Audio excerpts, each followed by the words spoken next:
máximo. Entonces, este paciente llegó hasta un 70% de su frecuencia cardíaca máxima teórica, ¿verdad? Y por haber llegado al 70%, entonces, ¿cómo la prueba? Su máxima, ¿verdad?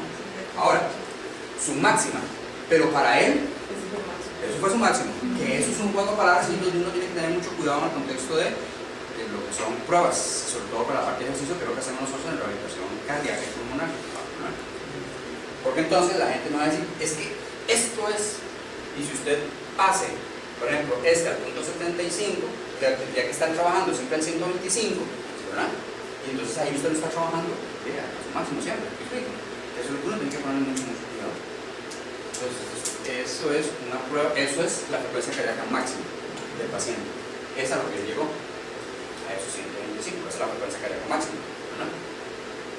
O también se le puede llamar frecuencia cardíaca máxima a la cual el paciente inicia ángulo o alteraciones electrocardiográficas. Entonces, el paciente está, ya me siento cansado, ya ocupo parar, ese es el dato de frecuencia.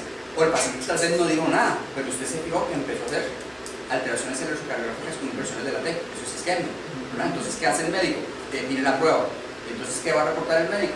Ese es el punto de la frecuencia, ¿verdad?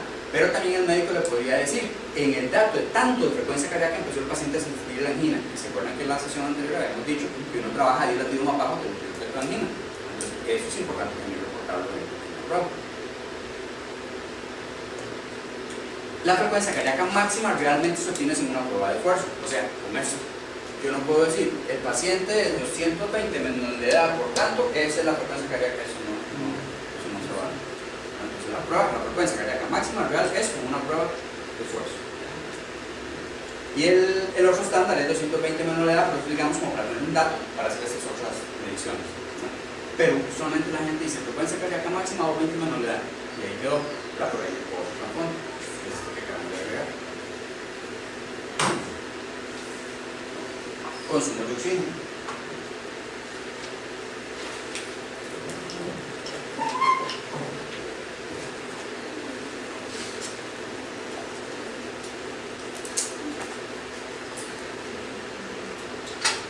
Cuando una persona hace ejercicio, la frecuencia cardíaca sube, la ventilación sube, la presión sube, ¿no?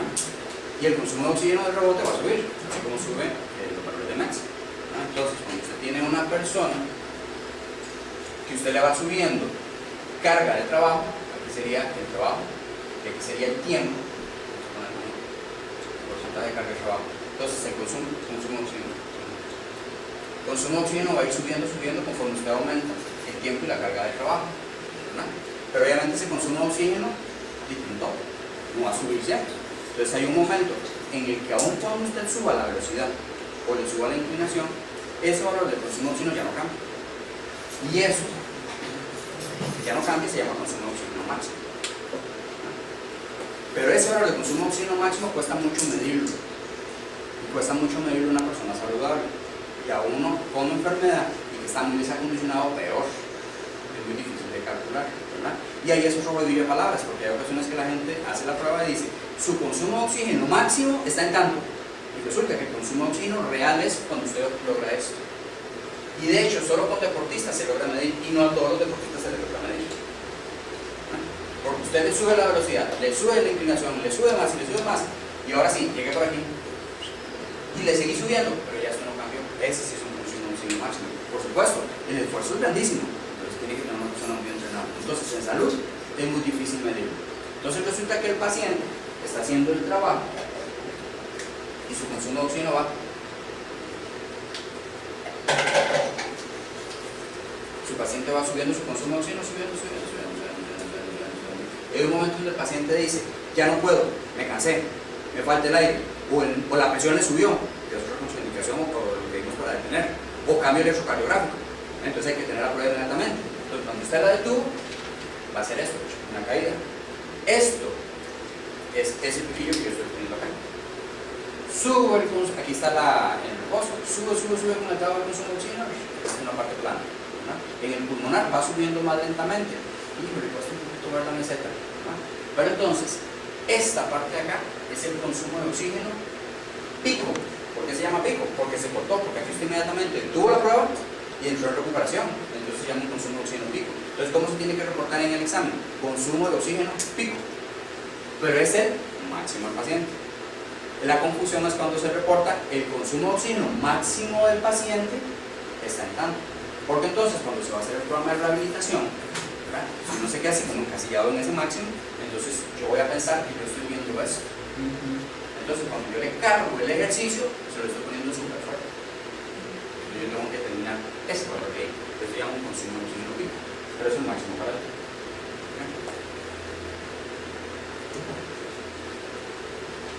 Entonces, ahí tenemos una prueba. Aquí tenemos la base, el umbral anaeróbico y el consumo de oxígeno pico. Entonces, aquí tenemos la carga de trabajo, consumo de oxígeno, litros por minuto por gramo por minuto, producción de CO2, índice respiratorio, la ventilación a BTPS que habíamos visto en la primera charla, el primer día, la frecuencia cardíaca y la oximetría. Entonces ahí vamos obteniendo los valores de cada uno de ellos, ¿verdad? La base sería este que tenemos acá.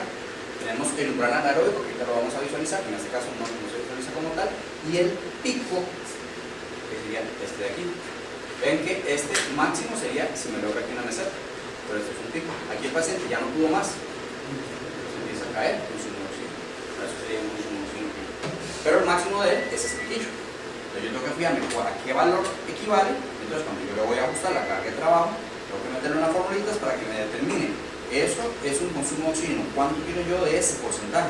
Eso equivale a un valor de frecuencia y a un valor de inclinación, o un valor de revoluciones por minuto, o de watts en la bicicleta, para el programa de rehabilitación.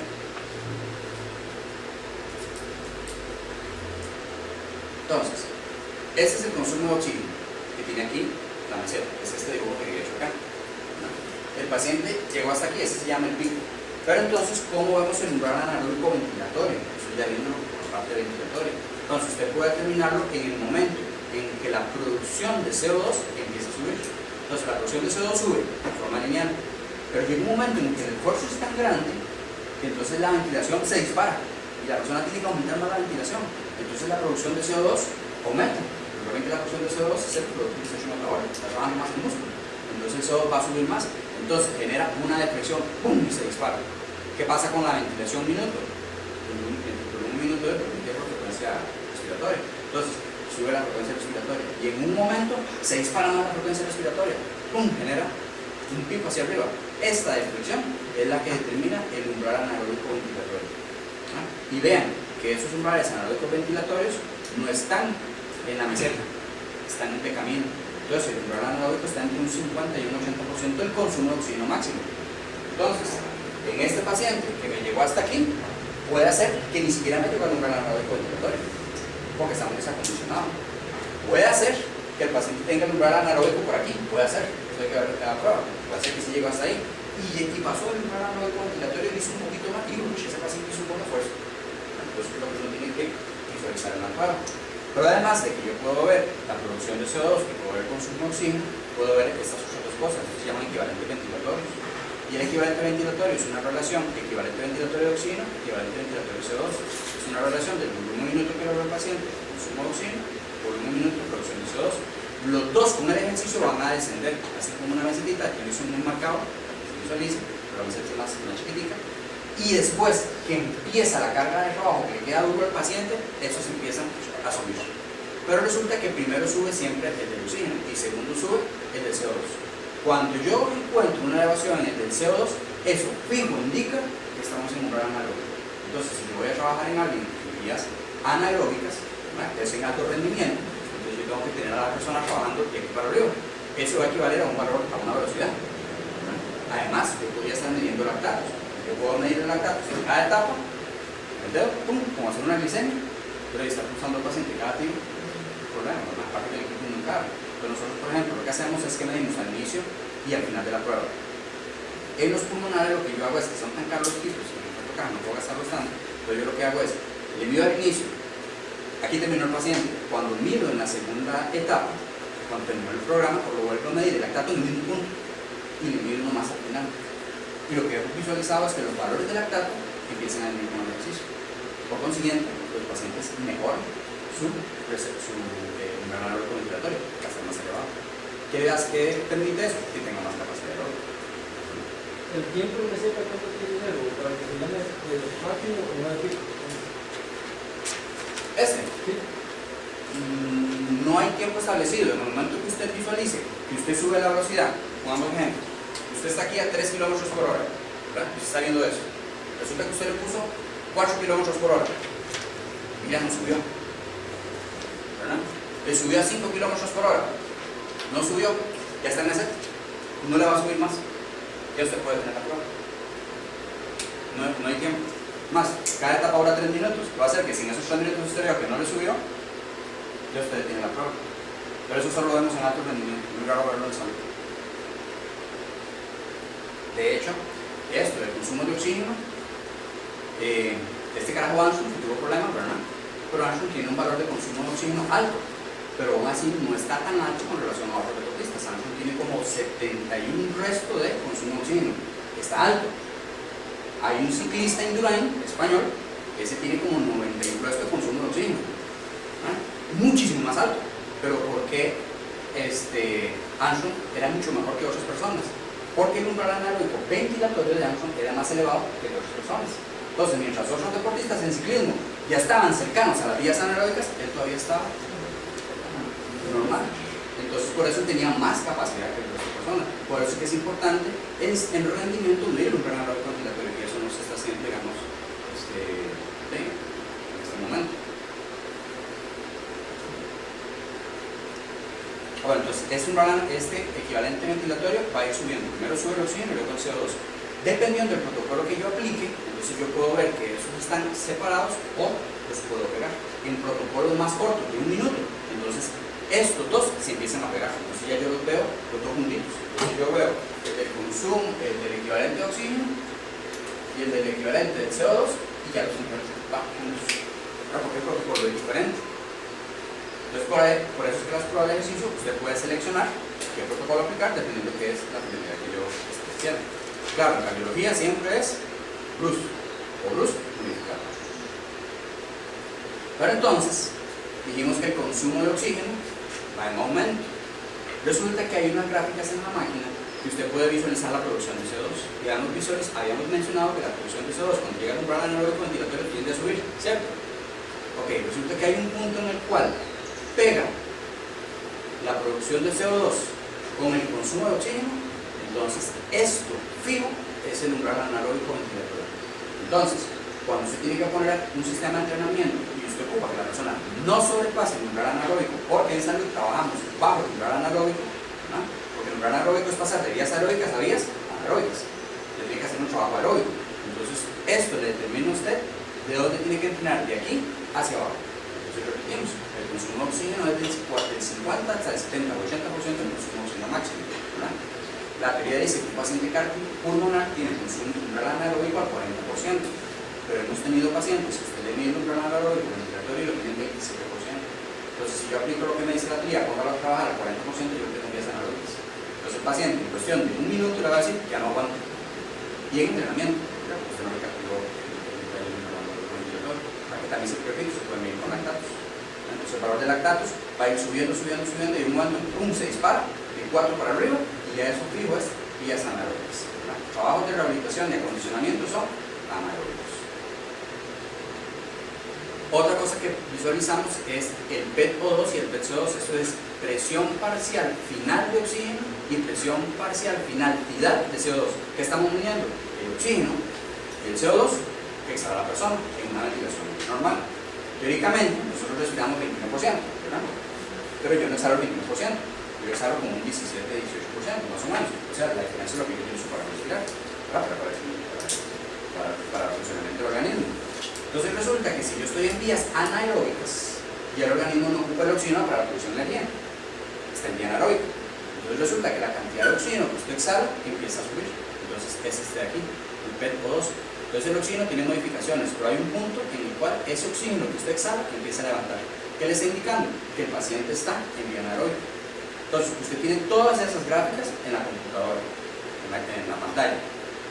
La idea es que entre más gráficas calcen, usted está más seguro que el paciente está en vía anaeróbica.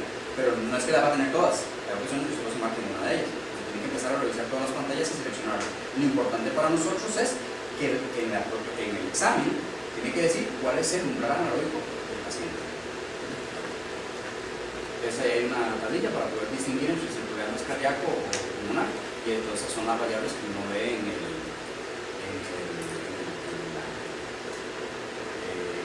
estudio. Ven que en uno de ellos puede haber espacio muerto.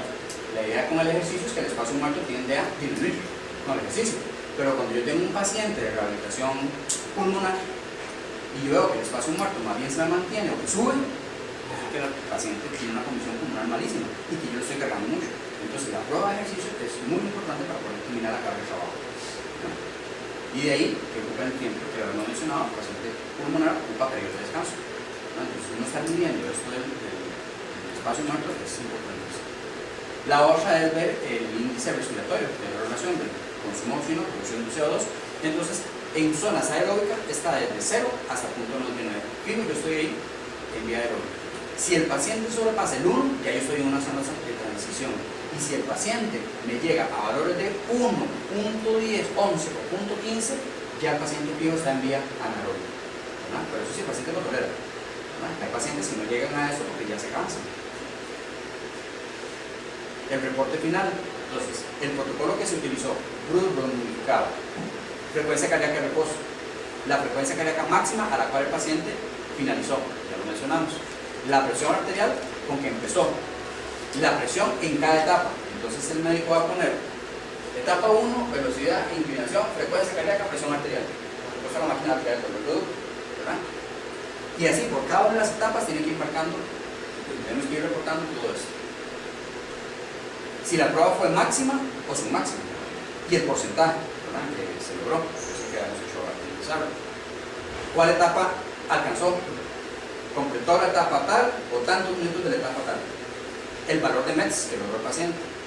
En el contexto de rehabilitación pulmonar, ocupamos el valor de consumo de oxígeno. En el contexto cardíaco, el médico lo que va a anotar es el valor de METs. O el consumo de oxígeno máximo o ciclo pico que logró el paciente. ¿Cuál fue la respuesta presora? La presión tiene que ir en aumento. Si la presión no sube, hay que detener prueba. Obligatoriamente el paciente tiene que subir la presión arterial aun cuando esté beta bloqueado. Si no, nos va a pasar algo. La presión nunca debería estar menor que la presión de reposo. De hecho, un paciente que reduce mucho la presión es un mal producto. Cambios electrocardiográficos. Entonces la médica la va a notar si cambios electrocardiográficos y de qué tipo. Y el motivo por el que finalizó la prueba. Finalizó por disnea o por fatiga, porque son cosas diferentes. Y esos son, digamos, unos valores que es importante para nosotros conocer. El METS es el equivalente ventilatorio, que es 3.5 mililitros por kilogramo de oxígeno. 1 milla es un METS, 2.5 de inclinación equivale a un METS, 20 watts para 70 kilogramos es un METS. Ahora eso va a depender de cada persona. Entonces nosotros, si tenemos que ajustarle la velocidad de trabajo a una bicicleta, tiene que saber el peso de la persona. Porque yo no puedo decir, por ejemplo, la habitación cardíaca, lo tradicional es arranco con 25 watts. Pero resulta que yo tengo pacientes que están muy deterioraditos, adulto mayor, y que no puedo poner 25 watts. Ocupo un equipo que yo pueda trabajarles con niveles. Entonces yo tengo que tener nivel 1, equivale a 12 watts, por ejemplo. 12 watts, no son los 25, pero es un equipo que me permite la capacidad de la persona. Entonces es importante conocer el peso del paciente. Y un watt de trabajo es 6.512 kilogramos por minuto. Esos son datos que uno, digamos, por lo menos los números uno sí debería de conocer, por la parte de la realización y de acondicionamiento, que es parte de lo que yo me interesa hablar. Y con eso estamos en esa parte de ahí.